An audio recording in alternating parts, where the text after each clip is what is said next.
This is Sethanne Howard, an astronomer with the Washington Academy of Sciences. And today we're going to talk about asteroids impacting the Earth. We'll talk a little bit about what they are, where they're found, what happens when they hit the Earth, and then at the very end, what we do to protect ourselves from them. In other words, don't panic.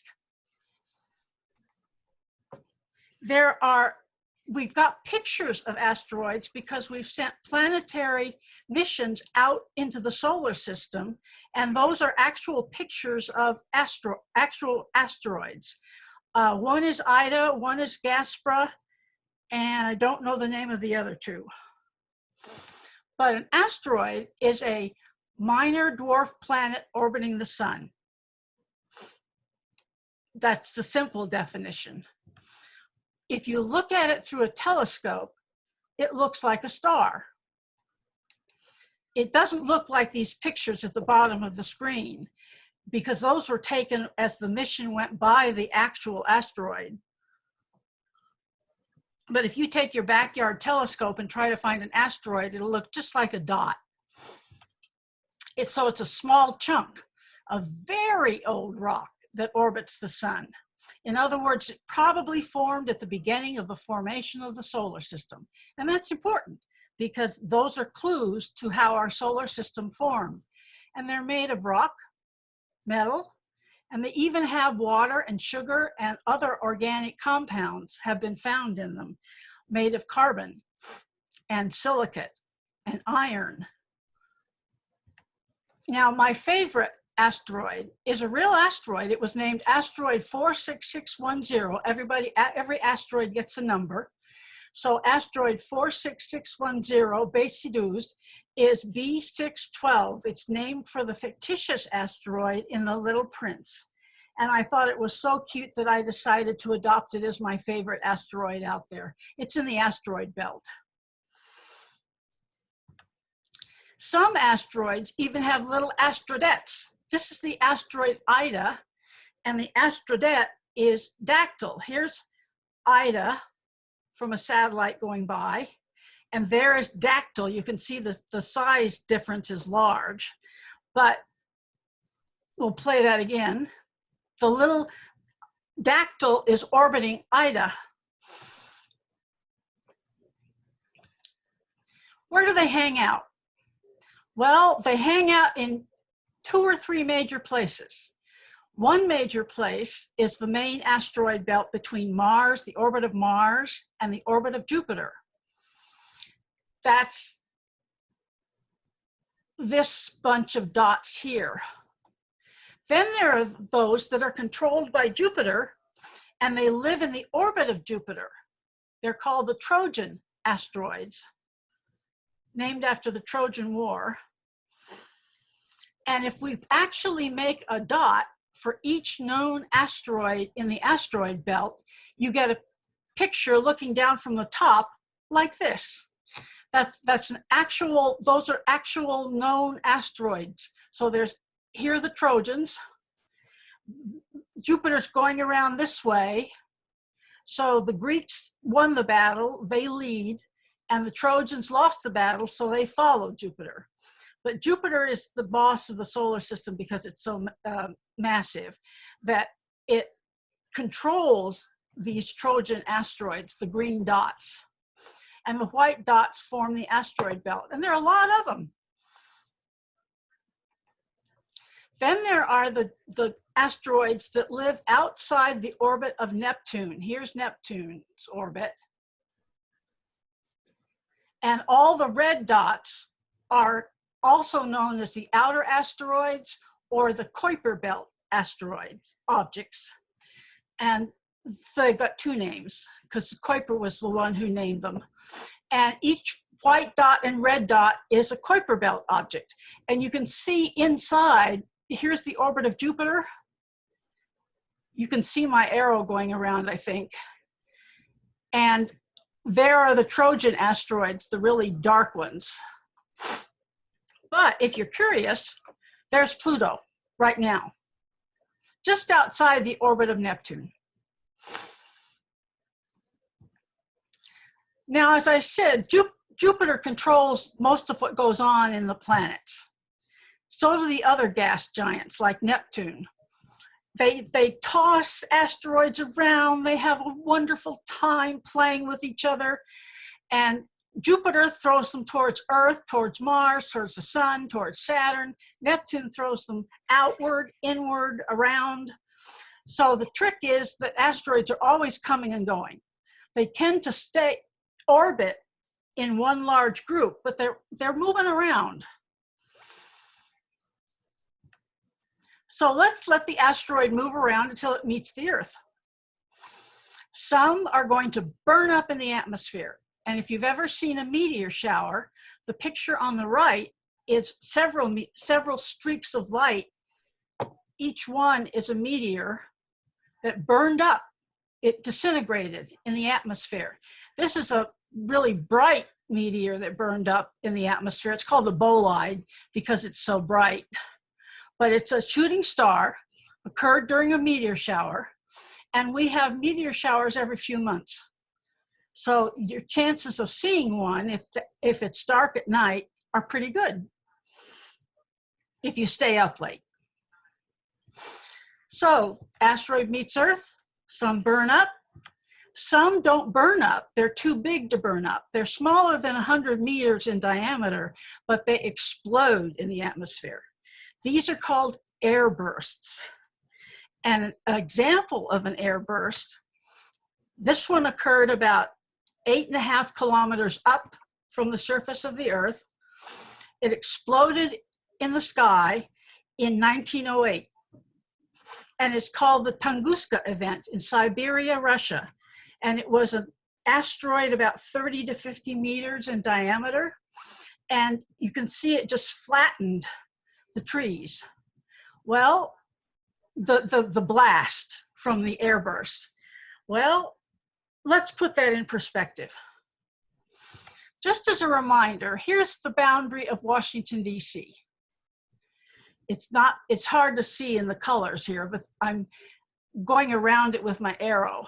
That's Washington, D.C. If the Tunguska event occurred over Washington, D.C., what would it do? It would have flattened the city. So they can do local, regional damage. Some people may say that's a good thing, but maybe not. Then here's an example of a fireball, an airburst that occurred in 2013. And I'm going to run a short video.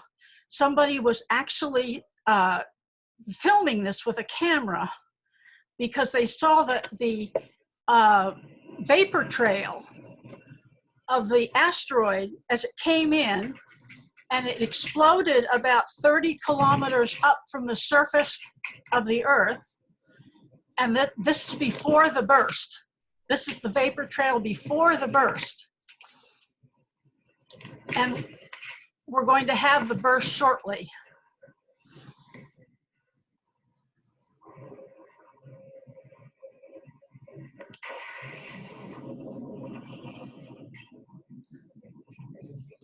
That was 30 kilometers up. And about 2,000 people were hurt by the windows, the flying glass from the windows. About 2,000 people were hurt, in case you didn't hear me, from the windows broke and the flying glass damaged a lot of people. So that one was only about 20 meters in size.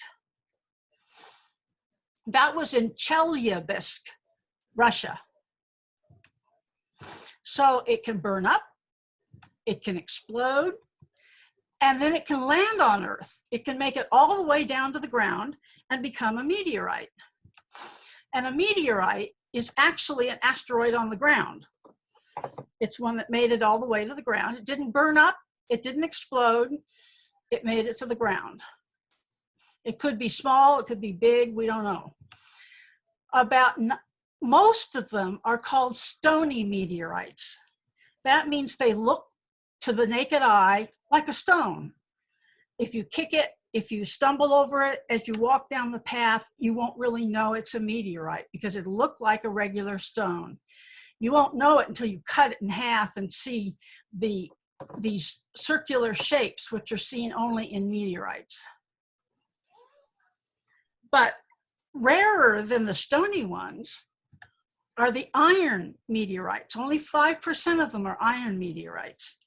And they're mostly iron and nickel. I brought one with me to show you. I'll hold it up to the camera.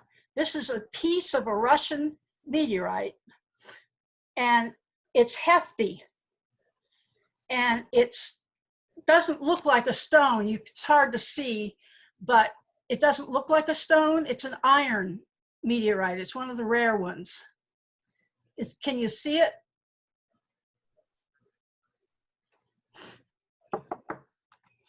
Only a very few are a combination of stone and iron, 1%.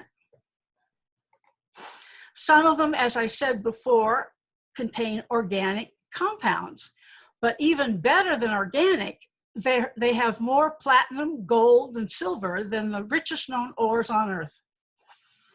And so if you went looking, you could really make yourself rich if you mined the asteroid belt. That's why a lot of science fiction stories were written about mining in the asteroid belt. Well, where are we going to find them?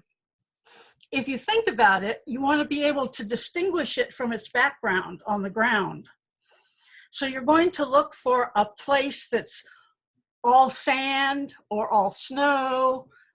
You don't want to look in a forest. You don't want to look in the middle of the Pacific Ocean because you can't see the bottom.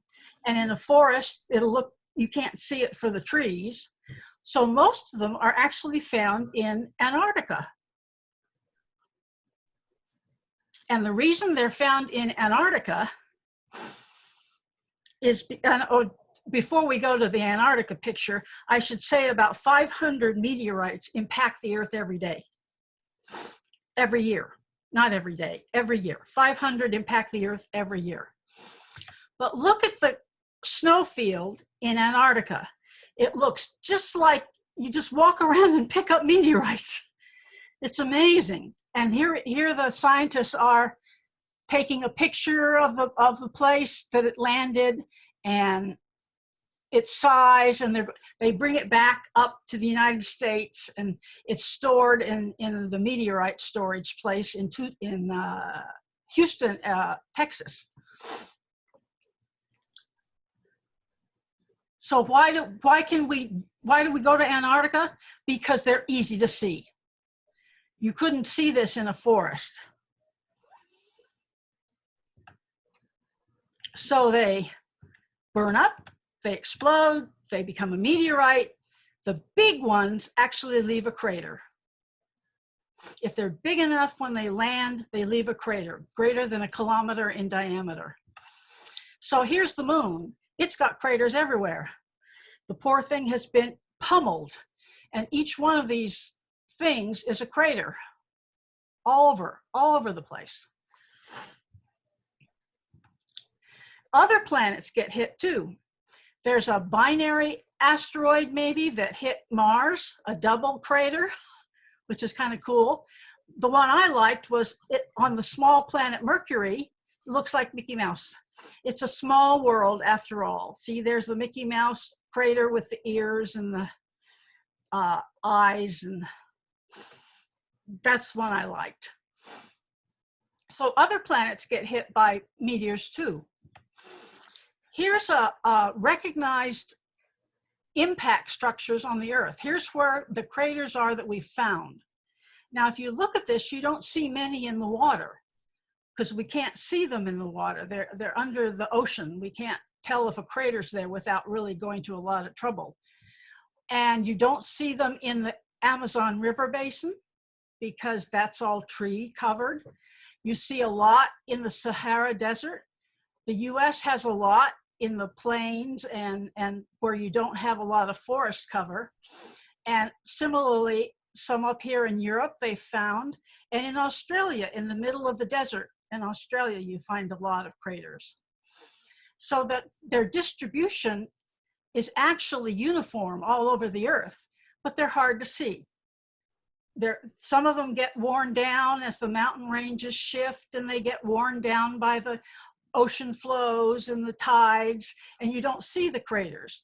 So you have to be lucky enough to find a crater that still has its structure, and you can see it through the clouds and the trees. This is the Meteor Crater in Arizona. Now, it doesn't look like this because it doesn't have the pyramids in the middle. I put the pyramids in the middle to give you a sense of the scale. It's a big crater. They think this one impacted about 50,000 years ago. That's the Sphinx, and here are the three main pyramids. And to give you a sense of scale, here are the people on the viewing platform. This crater is in Arizona. It's called the Barringer Crater. And it's a big meteor crater, big crater. But for those of you on the East Coast, it turns out that the Chesapeake Crater, about 36 million years ago, hit right at the tip of Maryland and Virginia, where Virginia and Maryland come close to each other. And it didn't create the Chesapeake Bay, but it opened it up so the water could flow into it. And the crater still exists. The Chesapeake Bay is not very deep. It's only 300 meters deep. And if you go looking through the water, you can see the crater there. And the crater still exists, and the asteroid still exists. The pieces of the meteorite still exist. And it's 85 kilometers in diameter, the crater, but the original asteroid was only about 3 kilometers wide. So the Chesapeake Bay has water in it because of a crater, which is nice. It was a good impact. But then there's the Cretaceous Tertiary mass extinction event. This one is a problem because the dinosaurs really did not have a disaster plan. They had terror from space, and it turned out the crater diameter that exists is about almost 200 kilometers in diameter. It hit in Chicxulub 65.5 million years ago. It was a fireball. In other words, it burst. It was an airburst about 10 kilometers up, and the shock waves created and it fell down and created the crater. And there it is, Chicxulub, on the tip of the Yucatan in the Gulf of Mexico. And the crater goes all the way around this area. So it was humongous. In other words, it was enough to do global damage to the atmosphere, and they think was a major contributor to getting rid of the dinosaurs. So it burns up, it explodes, it lands, it creates craters. And then there are the really teeny ones that are less than 2 millimeters in diameter, and those are dust particles. Meteorite dust, space dust. And about 44,000 kilometers of space dust hit the Earth every day. That's a lot of dust. It tells you that when you take in a breath, you're breathing in space dust. So next time you sneeze, just say it's the space dust that's making me sneeze. But it's enough stuff, it's enough dust that you have to include it in climate change models. Now, if you're going to worry about meteors hitting the Earth, you're going to worry about a meteorite hitting you. So let's look at ways to die. Why not? Let's look at ways to die. Heart disease is number one. 1 in 6 die of heart disease. This one has become number 2. It didn't used to be number 2, but the opioid crisis is now number 2. It used to be car accidents, but now it's opioid crisis. Car accidents are 1 in 300. 1 in 300. And then the meteorite, all the way down at the bottom, 1 in 10 billion. So your chances probably are that you're not going to get hit by a meteorite. However, I said that there's one authentic incident of a meteorite actually hitting a person. And it was in 1954 in Alabama. A 4-kilogram stony meteorite struck Mrs. Hodges. It came through her roof, bounced off the Philco radio in her living room, bounced off the Philco radio, hit her on the left side on the hip, caused a big bruise. And it was a Philco radio, if any of you remember what those were. And here's a picture of the hole in the ceiling right there. And this is Mrs. Hodges holding the meteorite. You can see it's a hefty, stony meteorite. It was donated to the University of Alabama in Tuscaloosa Museum. So you can actually see the meteorite still. Well, if it's going to hit people and it's going to do damage, it's imperative that we find these guys that come close to the Earth. Congress in 1990 says it's imperative that detection rate of Earth orbit crossing asteroids must be increased. And we've got to find out a way to destroy them or alter them. Well, if Congress did that, if the government said that, we've got to have more terminology.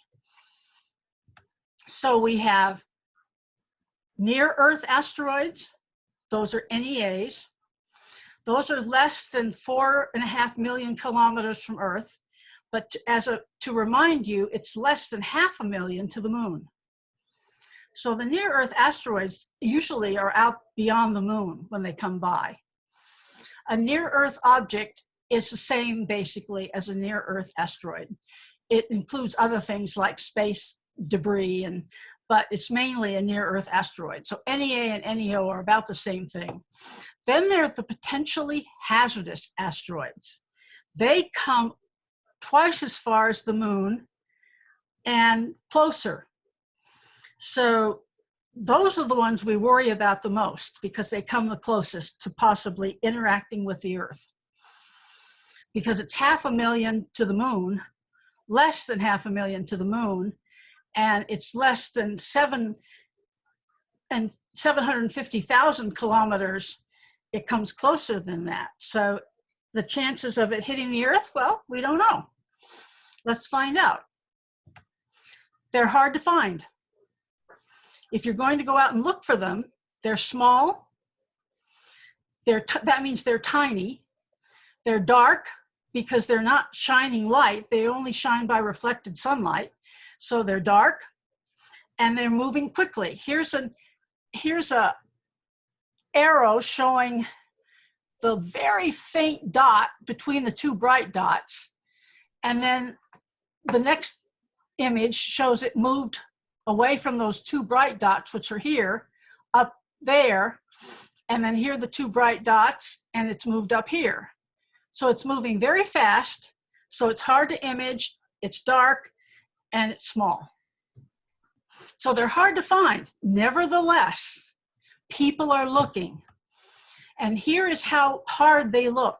I want to give you an example of the asteroid 212 DA14. And I'll play a short video. It won't be long before an asteroid named 2012 DA14 makes its extreme flyby of our planet. About half the size of a football field, DA14 should come within 17,200 miles of Earth on February 15th. Although the space rock will pass within the orbit of many of our geosynchronous satellites, scientists in NASA's Near-Earth Object Program office say there's no danger of a collision. Still, they're keeping a close eye on DA14. Even though it's getting very close, it won't reach naked eye visibility. But if you have a pair of binoculars and you know where to look, you happen to be located in Eastern Europe, Asia, or Australia, you can observe it going from the south to the north, passing closest approach over Indonesia. Closest approach is estimated for 2:24 p.m. Eastern Standard Time Friday. NASA TV's live coverage from the Jet Propulsion Laboratory in Pasadena begins at 2 p.m. Eastern Standard Time. Later that afternoon, NASA TV will carry live views of the asteroid that may be available from observatories around the world as DA-14 makes its exit from our galactic neighborhood. So that's how closely people pay attention to these things. The man speaking there is Don Yeomans, and he's head of the Near Earth Object Program at the Jet Propulsion Laboratory. So here's a perspective of DA-14 on the left and the Chelyabinsk one, the one that did the fireball in 2013. There they are on a football field, and shows you that DA-14 is actually rather big. And Chelyabinsk, which was an airburst, was only this big.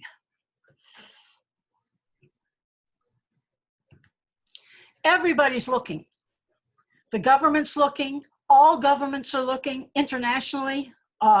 Most countries have a program to look for near-Earth asteroids and potentially hazardous asteroids. Universities are looking. The Jet Propulsion Laboratory, the Near-Earth Object Office run by Don Yeomans, is looking, and they track it. They track everybody. Private people are looking. Amateurs are looking. The thing to remember is that solutions are cheap compared to the consequences. That's the thing to remember. How many have we found for these near-Earth asteroids? And now we know what these graphs look like because we're seeing these every day on the news right now. The blue shows all near-Earth objects found today. This was found as of 2013. Over 10,000 of them have been found, but they're still on their way up. We haven't found them all. Those are all of them. But how about the large ones? The large ones, larger than 1 kilometer in diameter, the curve has started to turn over. So we found most of them, not all of them, but most of them. We found about 90% of all near-Earth asteroids greater than 1 kilometer in size. That's pretty good. We still have to look because we're still missing some, but we found 90%. Here's how well they track them. Here are the orbits of all near-Earth asteroids, all 10,700 of them, as of January 17th, 2014, which was the last time JPL posted a graph like this. And look at it. Look at that. Everybody tracks them. They're tracked to the nearest inch. Amazing. And not many in the sun, because once they get close enough to the sun, they probably get pulled in and burned up. And here's Mars, here's Earth, here's Venus, and here's Mercury. Astronomers have put together a scale. If it's very unlikely that it's going to hit us and do much damage, it's like 212 DA-14. Which missed us. If it's going to maybe do something local, Chelyabinsk, that was the airburst in Chelyabinsk that injured 2,000 people, but it was local. If it's maybe regional disaster, that was Tunguska. That's the one that would flatten Washington, D.C. And if it's global damage, that's a Torino scale of 10. That's the Cretaceous-Tertiary mass extinction event. So that's how we scale their relative danger level. Which means if you're after Tunguska and up to KT, you're looking at a problem. It turns out if you want to protect from this, the students at MIT got very interested and they wrote a project called Icarus. And in this project, they said, how are we going to blow up an asteroid? And that project was picked up by the movie makers, and it inspired the 1979 movie Meteor, if you happen to see that movie. The trick is the whole world has to be involved. It can't just be the United States or England or Australia. It's got to be the whole world. No single government has the rights to deflect asteroids. It's got to be a worldwide effort.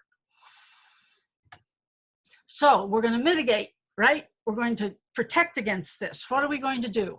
The three most important things to do. Find it early.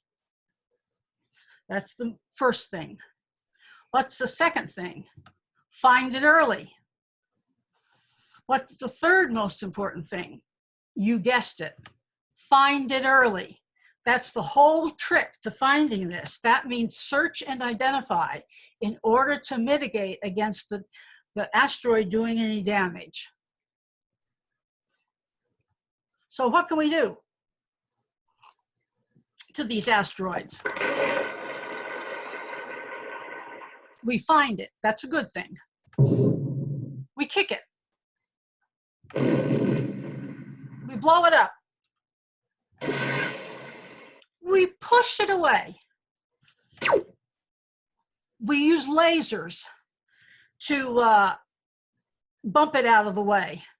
And how are these things done? Well, the kinetic impact, or that's kick, bump, deflect it.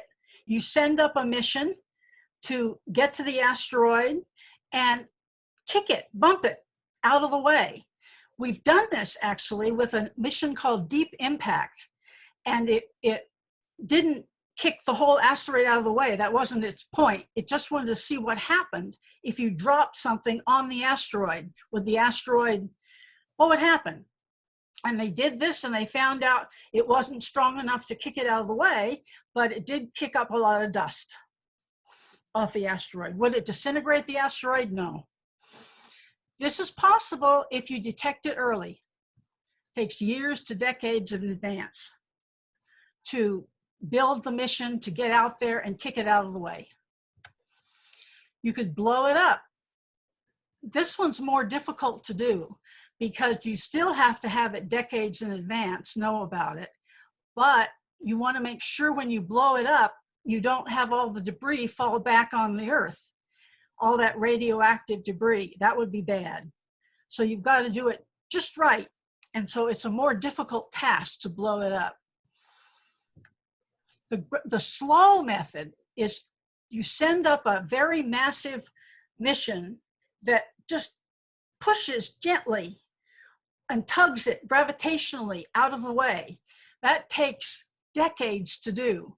So you've got to have decades of warning. It works, but it's very, very slow. Then there's the laser bees.